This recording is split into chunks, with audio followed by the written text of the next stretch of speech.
2671 популярных видеороликов на моем канале в ночь с 8 на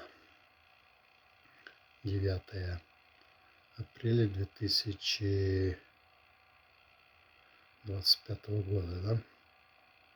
И эту информацию предоставил сам YouTube, что является весьма даже замечательным, потому что посчитать самостоятельно, вернее определить самостоятельно такое количество популярных видеороликов невозможно.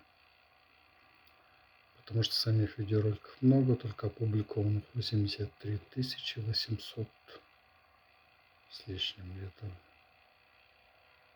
850, может быть. Ну как среди этой массы определишь, как из них популярны, какие нет? Никак. Но дело в том, что это и не нужно делать, ведь на YouTube существует агрегатор, который обрабатывает данные и выдает уже готовую информацию о количестве популярных видеороликов.